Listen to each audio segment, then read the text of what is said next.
Nos, itt vagyok újra. Uh, és csak fölállok, és ez kicsit fájdalommal jár. Szóval folytatva az előző gondolatmenetet,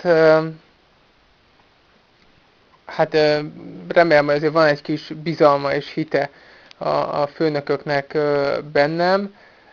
Megmondom őszintén, hogy az én hitem ebben a munkában azért nem volt mindig erős, sőt, hát kezdettől fogva nem volt túlságosan erős.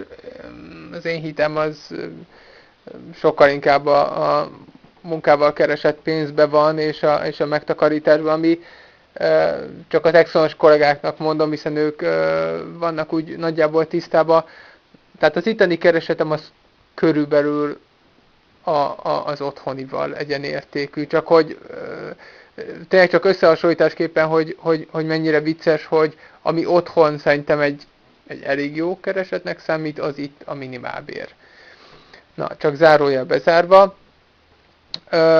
És hát azért nagyon remélem, hogy azért lesz ennél még jobb is. Most pillanatnyilag nem munkakereséssel töltöm itt az első pihenő napomat, hanem hát részben pihenéssel eddig, és hangos könyvek hallgatásával, most pedig hangos úti leírás készítésével.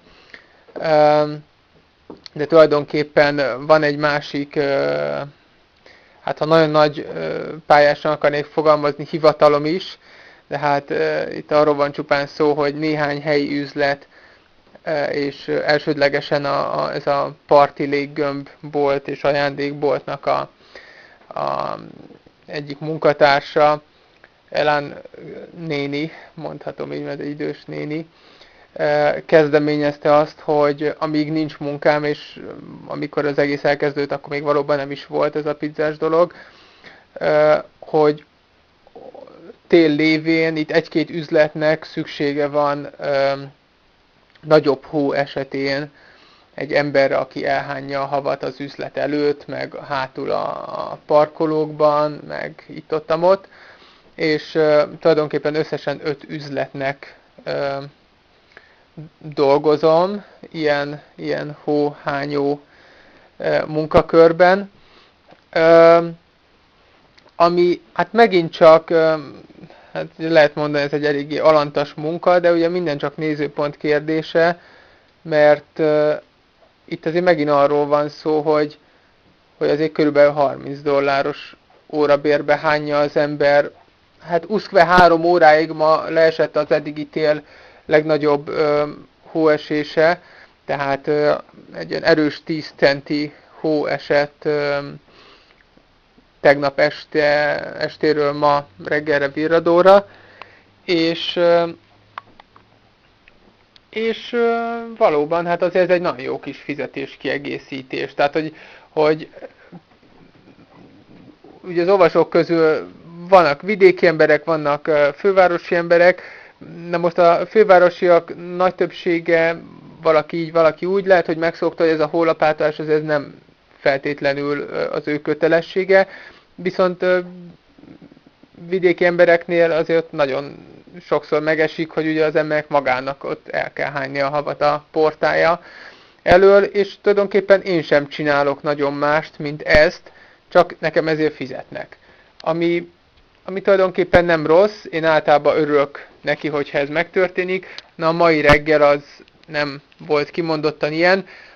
Bár az időjárás előrejelzés általában megbízható, de azért ugyanúgy, mint otthon, itt is vannak ilyen kis diszkrepanciák, tehát nem mindig jön be. De ma reggelre azért mondták, hogy nagyobb hóesés várható, és ez meg is történt. Úgyhogy már tegnap este, amikor a kórházba mentünk, már akkor szakadt a hó, és hát reggelre valóban elég komoly mennyiség esett. Egyébként csak annyit zárójelben, hogy a város itt nagyon profin dolgozik a hóeltakarítás dolgába, szóval mind az utakon, mind országutakon, mind városi kisebb utakon, járdákon, főleg a nagyobb utakon elég hamar reagálnak egy hóesésre, és ilyen hatalmas gépekkel jönnek és megoldják, és a kisebb utcákon, itt downtownban, itt a óvárosi részen, meg jönnek és lesózzák a járdákat, szóval nagyon jó szolgáltatás, nagyon szolgáltató jellegű önkormányzat az, ahol vagyunk, és ez a szemétszállításban is nagyon professzionálisan nyilvánul meg, szóval ez egy olyan város, amiben ez a dolog nagyon-nagyon jól működik, hál' Istennek. De minden esetre az üzletek azért bérelnek föl engem, hogy mielőtt a városi emberek ideérnek, amiben azért csak van egy kis bizonytalansági tényező, hogy én addigra már, és az üzletek nyitási idejére már legyek kész ezzel a dologgal.